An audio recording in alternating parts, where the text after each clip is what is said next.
Padre amado, Señor, en esta hora te damos las gracias por este tiempo que nos has permitido, Señor, reunirnos para alabarte, para glorificarte, Señor, y también para recibir de tu alimento, Señor, que tienes para nosotros. Permite, oh Dios, que podamos recibirlo, atesorarlo y aplicarlo a nuestras vidas, que podamos entenderlo. Danos la sabiduría y el entendimiento tuyo, Señor, para poder ver lo que tienes para nosotros. Te damos gracias, Señor, porque aunque no soy digno, Señor, de exponer tu palabra, te ha placido en la noche de hoy que así sea. Quiero darte la gloria y la honra en el precioso nombre de tu Hijo Jesús. Amén. Amén. Bien, hermanos, vamos un momento a Mateo capítulo 22. Acompáñenme en su Biblia en Mateo capítulo 22. Creo que no tienen Biblia, ¿verdad? No hay una por allí, ¿verdad? Mateo capítulo 22, y vamos a estar leyendo desde el versículo 1 hasta el versículo 14. Versículo 1 hasta el versículo 14. Le voy a pedir al hermano Allen si puede leer Mateo 22, capítulo 1 al versículo 14. Y vamos a leer la parábola de las fiestas de boda. Parábola de las fiestas de boda. Bien. Dice, respondiendo Jesús, les volvió a hablar en parábolas, diciendo: el reino de los cielos es semejante a un rey que hizo fiesta de bodas a su hijo, y envió a sus siervos a llamar a los convidados a las bodas, mas estos no quisieron venir. Volvió a enviar otros siervos, diciendo: decid a los convidados, he aquí, he preparado mi comida, mis toros y animales engordados han sido muertos, y todo está dispuesto, venid a las bodas. Mas ellos, sin hacer caso, se fueron, uno a su labranza y otro a su negocio. Y otros, tomando a los siervos, los apretaron y los mataron. Al oírlo el rey se enojó, y enviando sus ejércitos destruyó a aquellos homicidas y quemó su ciudad. Entonces dijo a sus siervos: las bodas a la verdad están preparadas, mas los que fueron convidados no eran dignos. Y pues a las salidas de los caminos, y llamad a las bodas a cuantos halléis. Y saliendo los siervos por los caminos, juntaron a todos los que hallaron, juntamente malos y buenos. Y las bodas fueron llenas de convidados. Y entró el rey para ver a los convidados, y vio allí a un hombre que no estaba vestido de boda. Y le dijo: amigo, ¿cómo entraste aquí sin estar vestido de boda? Mas él enmudeció. Entonces el rey dijo a los que servían: atadle de pies y manos y echarle en las tinieblas de afuera. Allí será el lloro y el crujir de dientes. Porque muchos son llamados y pocos escogidos. Porque muchos son llamados y pocos escogidos. Gracias, mi hermano. Gracias por la lectura. Bien, esta parábola es sumamente rica en información. Hay un montón de cosas que podemos extraer de allí. Pero hoy quiero rescatar solamente algunas pocas. Porque en ella podemos ver cómo Dios compara el reino de los cielos con las bodas que le está haciendo este rey a su hijo. Vemos la manera en la que él maneja su reino. Vemos el alcance de su misericordia. Y vemos que apunta a el evangelio en la actualidad. Es decir, el Señor dentro de su misericordia ofrece o le da la invitación a las personas del evangelio. Algunos rechazan el evangelio, otros rechazan y atacan a los mensajeros, y otros reciben esa invitación. También vemos allí que hay alguien que, a pesar de, hay un infiltrado. Si hay alguien que está allí y que no ha sido invitado, pero que él está allí, eso quiere decir que también dentro de la iglesia hay personas que no pertenecen al reino de Dios. Bien, quisiera que estemos pendientes de esto porque está muy relacionado con lo que vamos a hablar en la noche de hoy. Comencemos. Hace un par de semanas puede ser, no, dos sábados exactamente. Hace 2 sábados mientras, sí, claro, pasa que hoy jueves. Hace 2 sábados, exactamente, hace 2 sábados, estábamos en la Plaza Miserere, ¿sí? Estamos en la Plaza Miserere, los varones nos fuimos a predicar, a compartir el Evangelio, estuvimos allí, y casi al final, mientras el hermano Alejandro estaba predicando el mensaje, se me acercó alguien, y me pareció muy interesante, porque se me acercó un hombre, y venía en un estado de ebriedad más o menos considerable. Pero este hombre se acerca feliz, se acerca contento, se acerca alegre, se acerca con una alegría que, bueno, yo digo, me parece que ¿qué será lo que lo tiene tan feliz? Este hombre se me acerca y me dice, che, qué bueno que están predicando el mensaje de la palabra de Dios. Qué bueno que están predicando el Evangelio. Mira, yo estoy bien con Dios, así como le decían a el compañero de trabajo. Yo estoy bien con Dios. Yo voy a vivir con Dios en su casa que está más allá de las estrellas. Porque yo me porto bien, yo no me meto con nadie. Yo lo único que hago es fumar, beber y me gustan las mujeres. Pero yo no me meto con nadie. Yo voy a vivir con él en su casa que está más allá de las estrellas. Ahora, yo me quedé pensando en esto que él decía y le pregunto, le digo, dime sinceramente, de verdad, si yo pudiera entrar a tu casa, en donde tú has establecido tus normas, tus condiciones, en la que tú has decidido la manera como se debe entrar y cómo se debe vivir dentro de tu casa, y pudiera entrar como a mí me plazca. Dime si yo puedo entrar a tu casa bajo mis condiciones y hacer lo que a mí me venga en gana. La respuesta de este hombre fue rápida, un rotundo no. Me dijo, no, imposible, no puedes.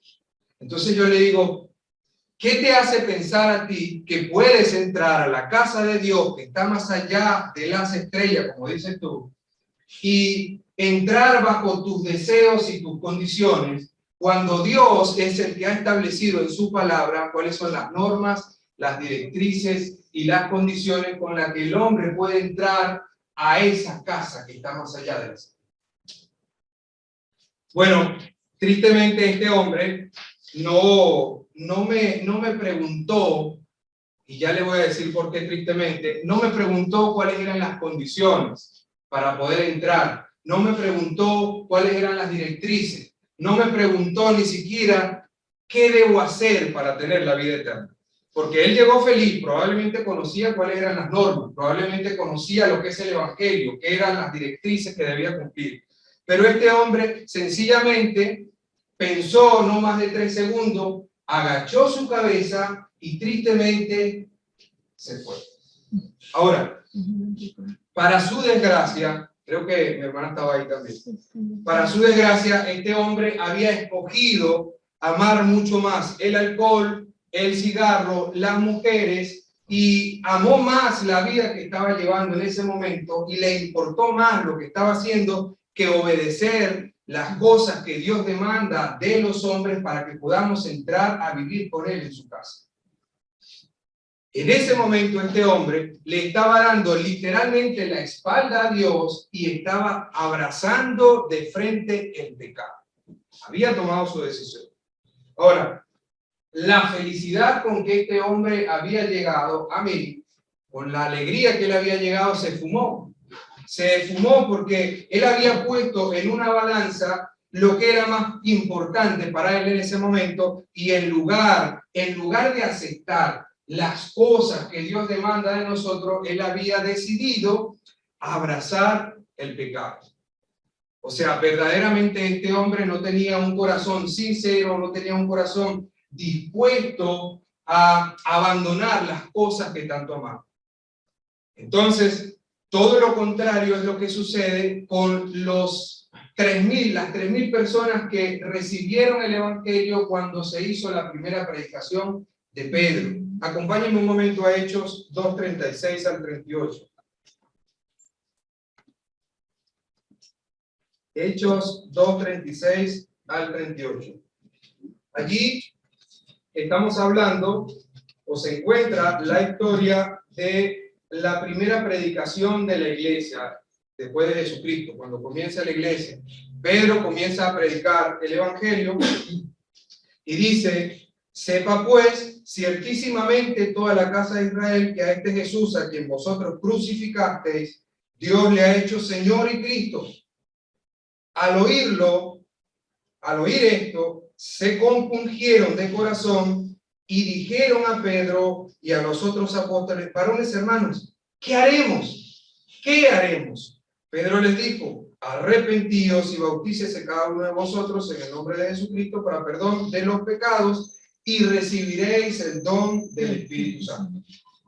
Varias cosas allí.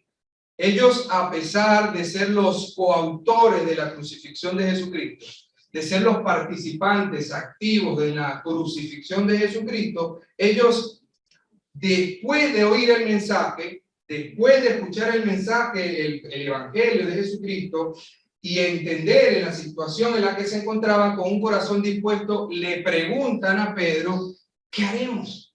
¿Qué debemos hacer? ¿Qué haremos? Pedro les da la solución y les dice: deben arrepentirse y bautizarse y recibirán el don del Espíritu Santo. Ahora, sabemos que el bautismo nos salva, ¿cierto? El bautismo nos salva. El bautismo es un paso de obediencia para demostrar públicamente que hemos creído en el testimonio de Jesucristo. Nos salva. Bien, después más adelante dice la Escritura que ese día se añadieron como 3.000 personas. 3.000. Otra historia más. Cuando Pablo y Silas se encontraban predicando en Filipos, ellos fueron detenidos, fueron arrestados por predicar el evangelio. Fueron encarcelados. Y mientras estaban encarcelados, el Señor de manera poderosa hizo temblar y con su poder hizo que se abrieran las cárceles en donde ellos se encontraban. Vemos entonces que el carcelero, una vez se da cuenta de lo que ha sucedido, este hombre, vemos la disposición de él y vemos que con un corazón dispuesto se acerca a Pablo y Silas y les pregunta: ¿qué debo hacer para ser salvo? ¿Qué debo hacer?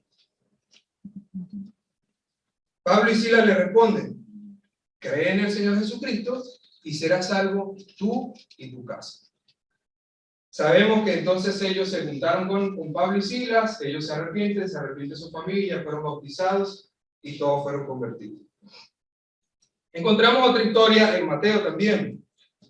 La historia del joven rico. La historia del joven rico que se acerca al Señor Jesucristo de manera aparentemente, y fíjense que digo aparentemente, con un corazón dispuesto. Aparentemente se le acerca al Señor con un corazón dispuesto y le pregunta: Señor, ¿qué bien haré para tener la vida eterna? ¿Qué haré para tener la vida eterna? Cuando el Señor le dice: ve y vende todo lo que tienes, dalo a los pobres, ven y sígueme y harás tesoro en el cielo. ¿Cuál fue la respuesta de este hombre? La respuesta de este joven fue que, oyendo el joven esta palabra, se fue triste porque tenía muchas posesiones. Es decir, agachó su cabeza cabizbajo, se fue triste porque tenía muchas posesiones. ¿A quién se parece este hombre? Borracho. ¿A quién se parece? Al borrachito. Qué bueno que me están siguiendo. Qué bueno. Qué bueno. Ahora bien, ¿por qué digo todo esto? ¿Por qué les presento todas estas historias, estas parábolas? ¿Por qué hago esto? Porque nuestro título en la noche de hoy, de lo que quiero hablar, es algo muy técnico. Y por eso quería que me siguieran. Es algo muy técnico. La noche de hoy vamos a hablar acerca del calvinismo y sus 5 puntos doctrinales. El calvinismo y sus 5 puntos doctrinales. ¿Sí? Y nuestro tema es el sacrificio de Jesucristo, suficiente para todos, pero eficiente solo para el que se arrepiente y cree. ¿Sí? Bien. Ahora bien, tú me dirás, bueno, ¿qué relación existe entre...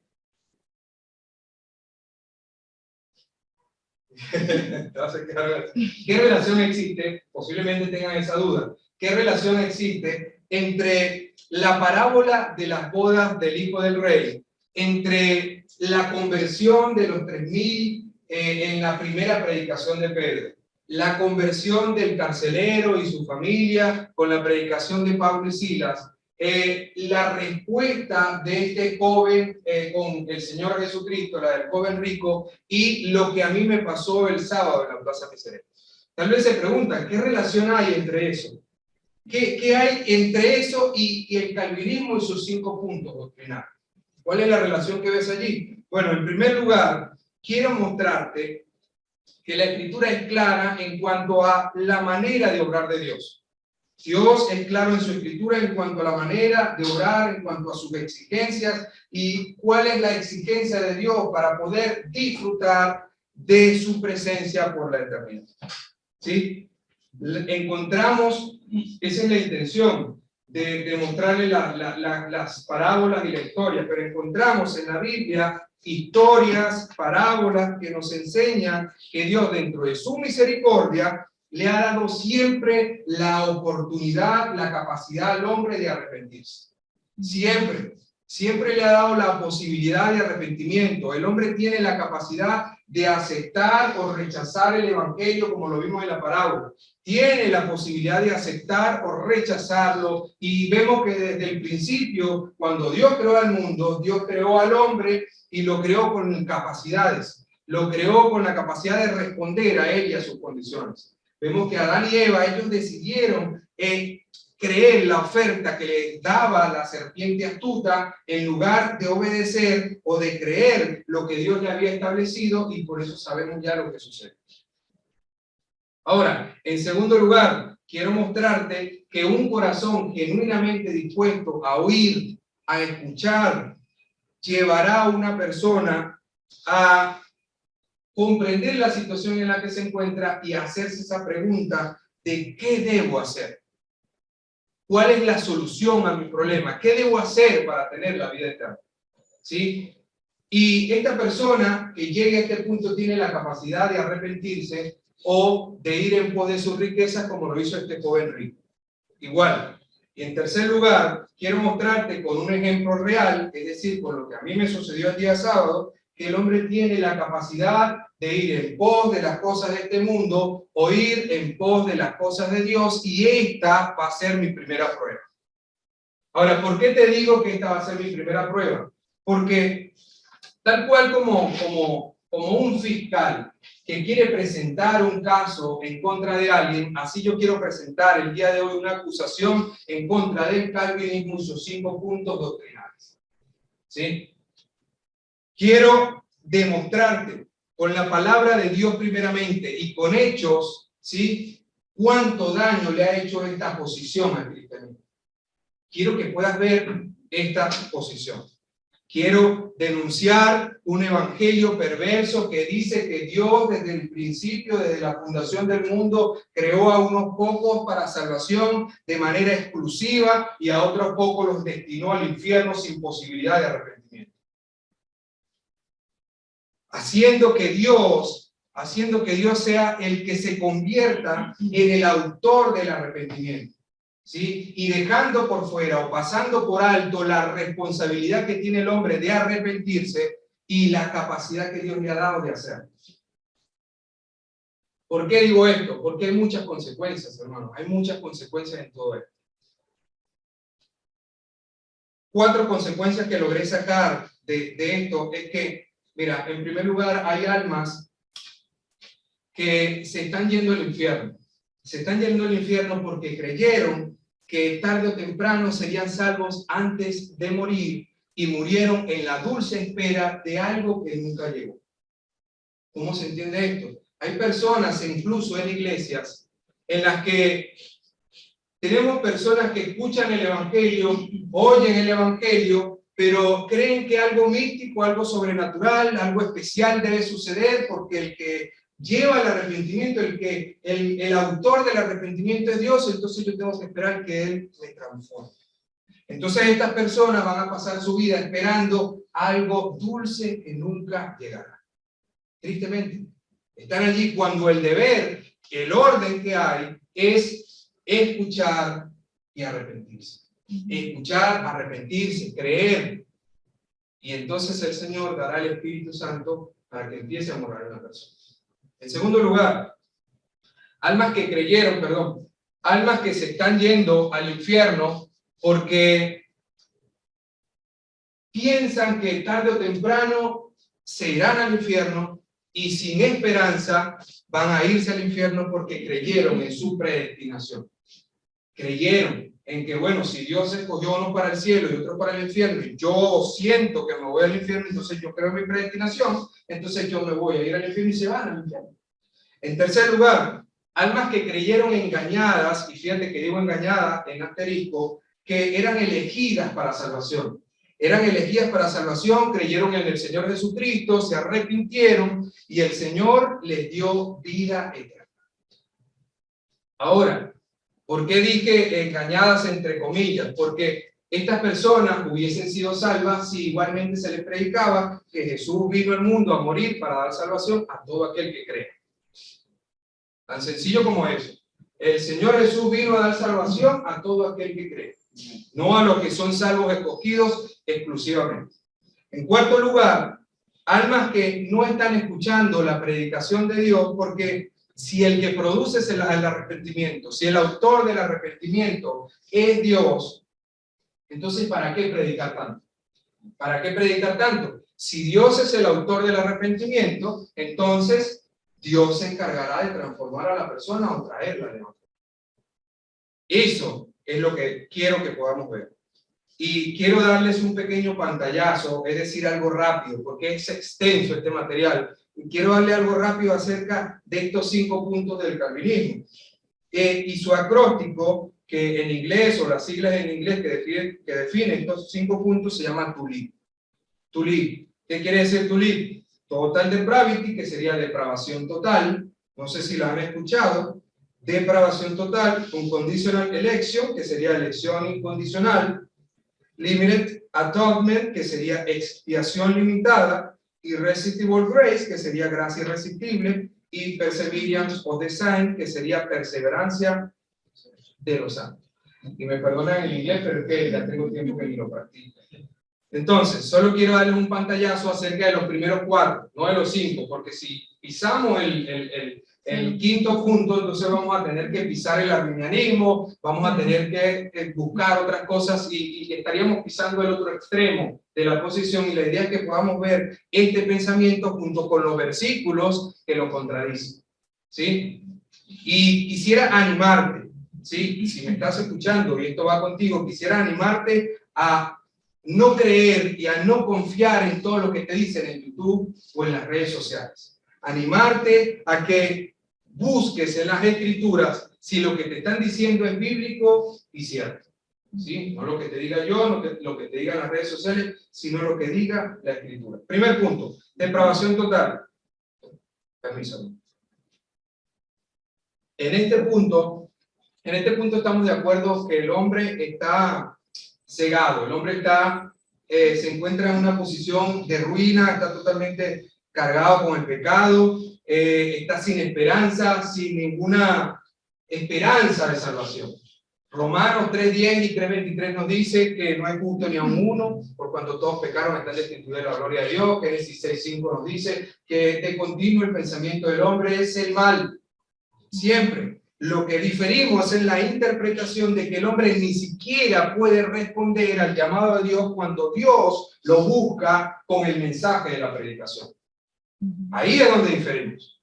Entonces, si el hombre no pudiera responder al mensaje de Dios, entonces Dios no lo llamaría continuamente dentro de toda la Escritura. No lo llamaría. ¿Cómo podemos explicar o cómo podemos reconciliar el hecho de que Dios le presenta en la Escritura un montón de reclamos al hombre para que se acerque a Él, para que lo busque a Él, cuando el hombre no puede hacerlo? ¿Cómo podemos reconciliar eso si el hombre no puede hacerlo? La invitación de Dios al hombre es el tema de toda la Escritura. Debe responder con fe. Debes responder con fe al llamado que yo te doy, a la invitación que yo te estoy haciendo. Fíjense, voy a leer varios versículos, no tienen que buscarlos, yo se los voy a leer para hacerlo más rápido, más dinámico, y en el momento en que sienta que deben ir a la Biblia, yo les voy a decir, vamos allí, y ustedes van y buscan lo que yo les estoy pidiendo. Por ejemplo, Romanos 10:21, pero acerca de Israel hice todo el día, extendí mis manos a un pueblo rebelde y contradictor. Mateo 23:37, Jerusalén, Jerusalén, que matas a los profetas y apedreas a los que te son enviados. ¿Cuántas veces quise juntar a tus hijos como la gallina junta sus polluelos debajo de las alas y no quisiste?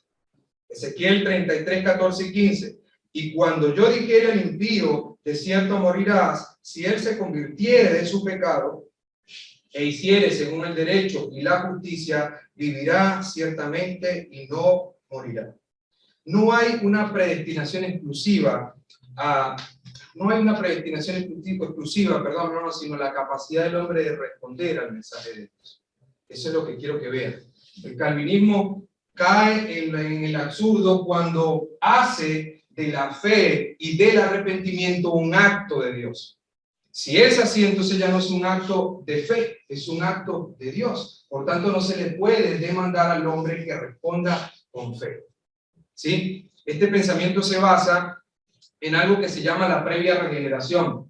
Previa regeneración, es decir, Dios se encarga de cambiar la naturaleza del hombre. Dios se encarga de transformarlo, de cambiarlo, de hacer un hombre nuevo, y entonces allí cuando el hombre puede responder al llamamiento de Dios. ¿Sí? Es decir, la carreta va primero y después van los caballos. ¿Me entendieron? Bien. Pero si hay algo que nos dice la Biblia, o que nos deja ver la Biblia, es que hay un orden. Hay un orden. Dios es un Dios de orden y nos deja plasmado en la Escritura cómo son las cosas. Eso es lo que quiero que veamos. Romanos 10:17 dice así que la fe es por el oír y el oír por la palabra de Dios. Ahora les voy a pedir que me acompañen, seguramente lo tienen allí, Hechos 2:37 y 38, lo deben tener, si no me equivoco. Es lo que habíamos leído de la primera predicación de Pedro. La primera predicación de Pedro. ¿Estamos? Bien, dice así. Al oír esto, se compungieron de corazón, es decir, tuvieron un corazón dispuesto. Y dijeron a Pedro y a los otros apóstoles, varones hermanos, ¿qué haremos?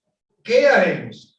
Pedro les dijo, arrepentíos y bautícese cada uno de vosotros en el nombre de Jesucristo para el perdón de pecados y recibiréis el don del Espíritu Santo. Sí, vemos tres cosas allí. Oír, arrepentirse y recibirás el don del Espíritu Santo. ¿Se entiende? Efesios 1:13. Efesios 1:13.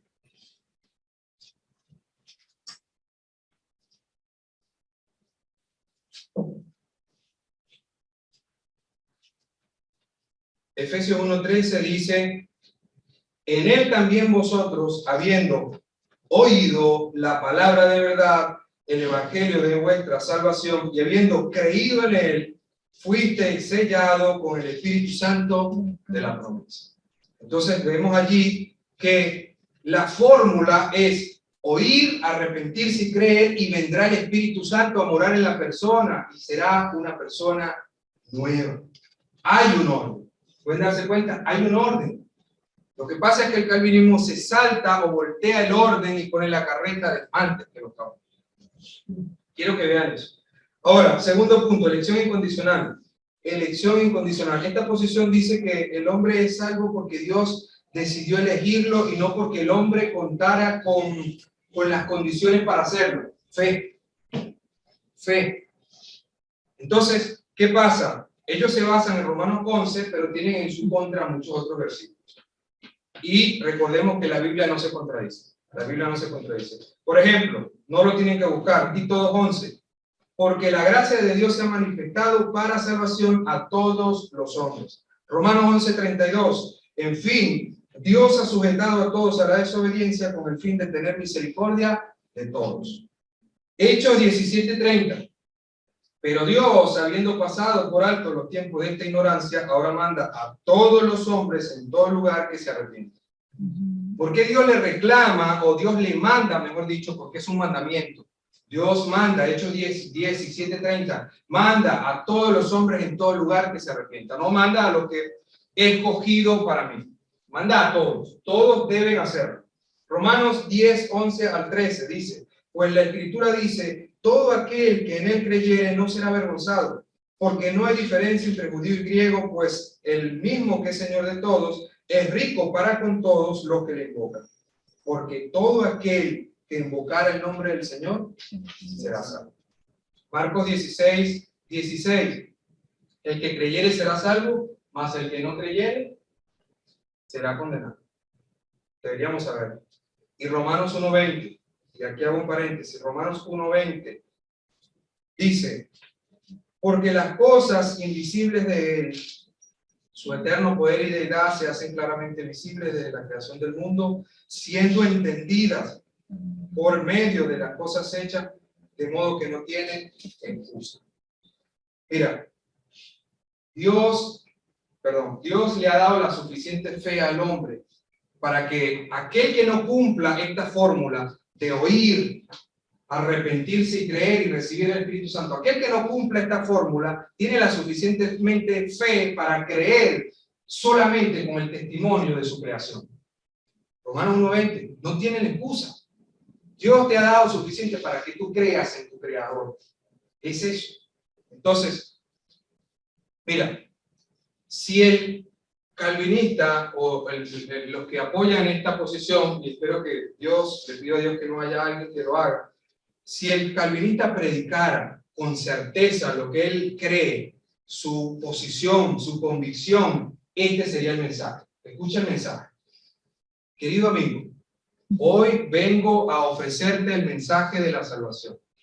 Hoy vengo a decirte que Jesucristo murió en una cruz para el perdón de los pecados, por los pecadores, pero debes arrepentirte y creer en él. Hasta ahí todo bien. Hasta ahí todo bien. El problema es que no sé si han notado que cuando hablan, dicen eso. Debes arrepentirte y creer. Debes arrepentirte y creer. Esa es la forma correcta. Debes arrepentirte. Pero si son leales y si sus convicciones son fieles, ellos deberían decir, debes arrepentirte y creer, pero si te arrepientes, no hay garantía de que seas salvo. No hay garantía, porque Dios ya escogió los que van a ser salvos y los que se van a ir al infierno. Entonces, si crees en el Señor como tu Salvador, existe la posibilidad de que estés perdiendo tu tiempo. Entonces, díganme ustedes cómo respondería una persona a ese tipo de mensaje. ¿Cómo responderías tú en esta noche si yo te digo que puede que estés allí, a lo mejor has creído con certeza, y yo te diga, no, hermano, que tú puedes estar perdiendo tu tiempo? Puedes estar perdiendo tu tiempo. Ahora, no sé si se dan cuenta de la contradicción que hay. Punto 3, expiación limitada. Expiación limitada. Y esta es una de las más distorsionadas, porque no está en la Escritura. Dice que Cristo murió y que su sacrificio fue suficiente solamente por algunos pocos. Esos pocos son aquellos que él llamó elegidos, aquellos que él predestinó como elegidos. Y la verdad es que es la parte que más flagrantemente ataca las Escrituras, porque ataca directamente los atributos de Dios, de su justicia y su amor, de manera flagrante. Lo hacen. Mira, lo hacen con la sola excusa de estar defendiendo su soberanía. La sola excusa de que dicen que estamos defendiendo celosamente la soberanía de Dios. Bueno, déjame decirte algo, Dios no necesita que lo defienda. Dios no necesita que nadie lo defienda, no necesita nada de nosotros. Pensar de esta manera diluye el alcance y el poder redentor del sacrificio de Jesucristo. Y por eso es que el tema de hoy es el sacrificio de Jesucristo, suficiente para todos, pero eficiente solo para el que se arrepiente y cree. Ahora, ¿en qué me apoyo yo? ¿En qué me apoyo yo para decir esto? ¿En qué me apoyo? Acompáñenme a 1 de Timoteo, capítulo 2, del 3 al 6. Porque lo que quiero es que vean que les estoy presentando los versículos que apoyan lo que estoy diciendo. 1 de Timoteo 2, 3 al 6. 2, 3 al 6. Dice, ¿ya? Porque esto es bueno y agradable delante de nuestro Dios. ¿Cómo vamos de tiempo? 8 y 8 y Bueno, 23. bien, vamos a darle más rápido. Dice, porque esto es bueno y agradable delante de Dios, nuestro Salvador, el cual quiere que todos los hombres sean salvos y vengan al conocimiento de la verdad, porque hay un solo Dios y un solo mediador entre Dios y los hombres, Jesucristo hombre, el cual se dio a sí mismo en rescate únicamente por los escogidos. ¿Dice eso? No. El cual se dio a sí mismo en rescate por todos, aunque todos no van a ser rescatados, porque hay una condición, ¿sí? Hay una condición. Y la condición la tenemos allí en 1 Timoteo también, capítulo 4, más adelante. 1 Timoteo 4:10. Ahí está la condición. Dice que por esto mismo trabajamos y sufrimos oprobios porque esperamos en el Dios viviente, que es el Salvador de todos los hombres, mayormente de los que creen. Mayormente de los que creen, pero este sacrificio, el cual, como dice lo que leímos anteriormente, quien se dio a sí mismo en rescate por todos, este sacrificio abarca a todos los hombres, pero es efectivo mayormente a los que creen. Es decir, el sacrificio es suficiente para todos, pero es efectivo para los que creen. ¿Está viendo? Hay muchos más, pero la raíz del problema se centra en que ellos han decidido filtrar la escritura por el cristal de la interpretación de Romanos capítulo 8. Ellos han decidido filtrar su interpretación, han decidido filtrar la escritura en base a su interpretación. Romanos 8:30 dice, y a los que predestinó, a esto también llamó, y a los que llamó, a esto también justificó, y a los que justificó, a esto también glorificó. Es decir, han decidido filtrar la escritura bajo la interpretación y no la interpretación bajo la escritura. ¿Te has puesto a pensar por qué Romanos 8:30 está en pasado, pero reflejando una acción presente con aplicaciones futuras? ¿Te has puesto a pensar en eso? Porque está hablando de la obra completa de Dios. La obra completa. Dios llama, llama. La persona responde al llamamiento, Dios lo transforma, cambia su naturaleza, recibe el Espíritu Santo, viene el proceso de santificación y luego es glorificado. ¿Sí? Luego es glorificado. Yo no he sido glorificado, ninguno de nosotros hemos sido glorificados. Quisiera, pero bueno, todavía no, cuando Dios lo decida. Pero ese es el tema. Ahora, vamos a filtrar este versículo con la escritura, para que vean lo que pasa. Vamos a filtrarlo con Juan 3:18. Juan 3:18. Y nos lo va a explicar mejor. Juan 3:18. Dice, el que en él cree no es condenado, pero el que no cree ya ha sido condenado porque no ha creído en el nombre del unigénito Hijo de Dios. ¿Sí? ¿Lo ven? ¿Se han puesto a pensar por qué está en presente? Está en presente. ¿Sí? ¿Lo ven? El que no cree ya ha sido condenado porque no ha creído en el nombre del unigénito Hijo de Dios. El hecho de que estén presentes significa que tanto tú como yo en este momento estamos predestinados a la condenación eterna si no creemos. ¿Sí? Pero en el momento en que creemos, ponemos nuestra confianza en Él y Él nos transforma, nos cambia nuestra naturaleza, seguimos predestinados, pero a salvación eterna. ¿Se dan cuenta? Ese versículo filtra lo que ellos entienden en Romanos capítulo 8. Bien. Punto número 4, gracia irresistible.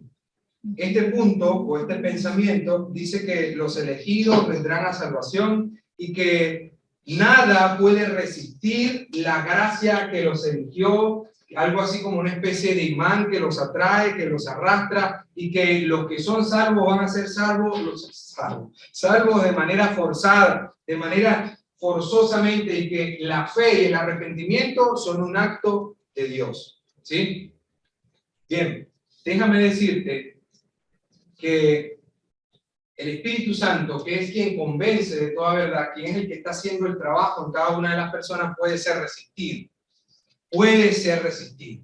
La gracia irresistible, bueno, puede ser resistible. Hechos 7:51. Hechos 7:51. Vayamos aquí.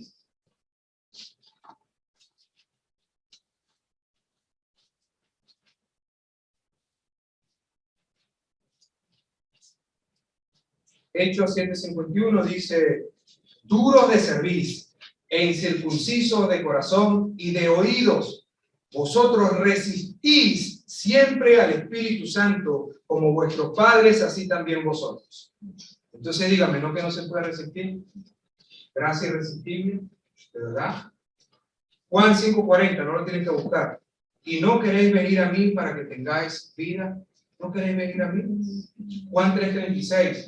El que cree en el Hijo tiene vida eterna, pero el que rehúsa creer en el Hijo no verá la vida, sino que la ira de Dios está sobre él. Entonces, ¿no que no se puede resistir?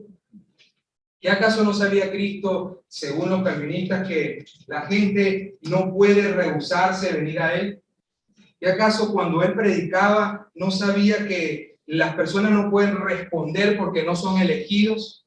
¿Será que Cristo no lo sabía?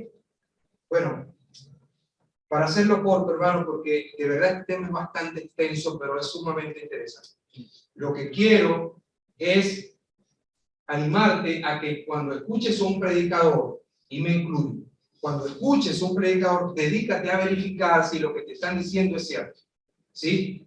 Porque lo que estas personas están diciendo con este sistema, personas que son bastante influyentes son, lo que están diciendo, lo que están haciendo es atacar, como les dije anteriormente, la justicia y el amor de Dios con la sola excusa de que estamos defendiendo su soberanía. Pero déjame decirte que todos sus atributos están perfectamente alineados. No hay un atributo por encima de otro. Dios no es más justo que amoroso, no es más amoroso que todos sus atributos están perfectamente alineados. Él es perfecto. No hay imperfección en Él, ni siquiera en sus atributos. Es su naturaleza.